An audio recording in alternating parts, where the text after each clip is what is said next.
Welcome to I'd Lecture Online, and now for something a little bit different. Again, we have a cylindrical object, and around it we have an insulating material that has a heat conductivity constant of 10 joules per meter per Kelvin per second, or 10 watts per meter per Kelvin. It has a length of 50 centimeters. The inner diameter is 5 centimeters, and the outer diameter is 10 centimeters, so the insulating material has a thickness of 5 centimeters. Now we're generating heat at a rate of 600 watts and dumping it in the inside of that cylindrical object. And the only way the heat can get out is through the insulating material, so we're ignoring the end effects. The question is, when that's happening, when 600 watts, 600 joules every second are moving through the insulating material from the inside to the outside, what will be the difference in the temperature between the inside and the outside?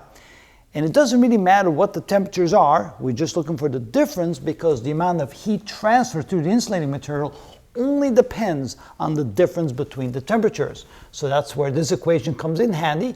Notice that dq dt is a function of only the difference, not the actual value of the two temperatures. So let's go ahead and find out what that would be equal to. So we start with this equation right here, and we're going to solve this for the difference in the temperature. So we can say that Ta minus Tb is going to be equal to the right side of the equation, which is dq dt, multiplied times what's on the denominator here, which is the natural log of the ratio of b over a, all divided by what's in the numerator there, which is k times 2 pi times the length. And so all we have to do is fill in what those are based upon what's given, and we should be able to figure out the difference in the temperature.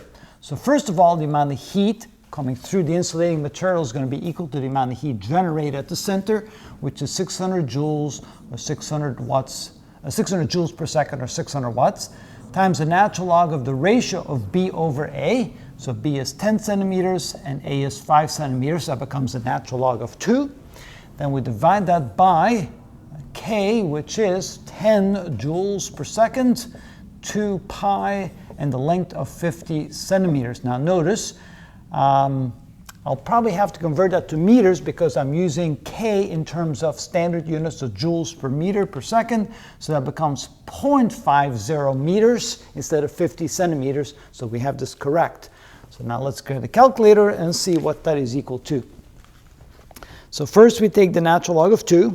We multiply that times 600. We divide by 10. Divide by 2, divide by pi, and divide by 0.5, and that gives us a value of 13.2. Let me see, try that again here. So we have 2, take the natural log, times 600, divide by 10, divide by 2, divide by pi, and divide by 0.5. And sure enough, 13.2 degrees difference between the inside and the outside. 13.2, and that would be the difference, Ta minus Tb, and that would be in centigrade degrees, or Kelvin degrees, whichever way you want to list it. So that is the difference between the inside and the outside temperature based upon the heat transfer of 600 watts, 600 joules per second to that insulating material. And that's how it's done.